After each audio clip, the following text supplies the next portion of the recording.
இன்னைக்கு நம்ம எங்க இருக்கோம் அப்படின்னு சொல்லி பாத்தீங்கன்னா, சேலம் மாவட்டம் வேளாண்மை துறை நடத்தக்கூடிய மாவட்ட அளவிலான சிறுதானிய திருவிழாவில தான் இருக்கோம்.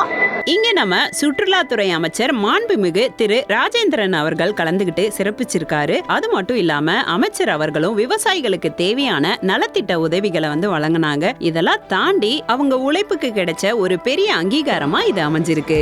விழால ஹைலைட் என்ன அப்படின்னு சொல்லி கேட்டீங்கன்னா, இங்க இருக்கக்கூடிய தொழில்நுட்பத்தை இன்னும் விவசாயத்துல எந்த மாதிரி ஈஸியா பயன்படுத்துறது அப்படின்னு சொல்லிட்டு நிறைய விவசாயிகளுக்கு இதை எடுத்து சொன்னாங்க. வணக்கம். நாங்க தோட்டக்கலை கல்லூரி மற்றும் ஆராய்ச்சி நிலையம் பையூர்ல இருந்து ராவே ப்ரோக்ராம்காக ஏத்தாப்பூர் வந்திருக்கோம். நாங்க இங்க சிறுதானிய திருவிழாக்காக வந்திருக்கோம். இதுல நாங்க டெமோ போட்டிருக்கோம். இது பாத்தீங்கன்னா கிளாஸ் ஹவுஸ்னு சொல்லுவாங்க. கிளாஸ் ஹவுஸ் எதுக்குன்னா ஆஃப் சீசன் ப்ரொடக்ஷனுக்காக யூஸ் பண்ணுவாங்க. இதுல ஃப்ரூட்ஸ் அண்ட் வெஜிடபிள்ஸ் நம்ம கல்டிவேட் பண்ணிக்கலாம். என்ன பார்க்க போறாங்கன்னா இன்குபேட்டர்ங்கிறது கோழி குஞ்சு பறிக்க வைக்கிறதுக்காக இது பண்ணுவாங்க.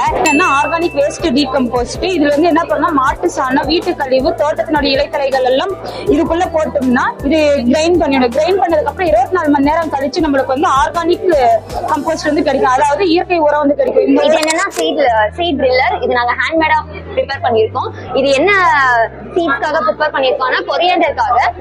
இதனால பர்பஸ் என்னன்னு பாத்தீங்கன்னா ப்ராட்காஸ்ட் பண்றப்போ சீடோடைய ரேட் அதிகமா நம்ம தூவி விடுவோம். ஸோ தேவையில்லாத இடத்துல சீட்ஸ் போய் இதுவாகும், சீடோட ரேட் அதிகமா இருக்கும். ஸோ அந்த காஸ்ட்டை கம்மி பண்றதுக்காக இந்த சீட் இது பண்ணிருக்கோம். இது பாத்தீங்கன்னா சோலார் ட்ரையர், சூரிய ஒளி உலர்த்தின்னு சொல்லுவாங்க தமிழ்ல. இது எதுக்கு யூஸ் ஆகுதுன்னா ஃப்ரூட் அண்ட் வெஜிடபிள்ல இருக்கிற மாய்ஸ்சர் கண்டென்ட் ரெடியூஸ் பண்றதுக்காக யூஸ் ஆகுது.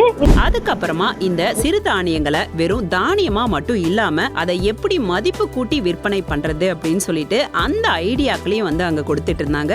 விவசாயம் அப்படின்றது வெறும் தொழில் மட்டும் இல்லைங்க, அது நம்மளோட உயிர் அப்படின்னு கூட சொல்லலாம். இந்த திருவிழா உண்மையிலேயே ஒரு பெரிய விழிப்புணர்வா இருந்துச்சு. இந்த சிறுதானிய திருவிழாவை பத்தி நீங்க என்ன நினைக்கிறீங்க அப்படின்னு சொல்லிட்டு மறக்காம கமெண்ட்ல சொல்லுங்க.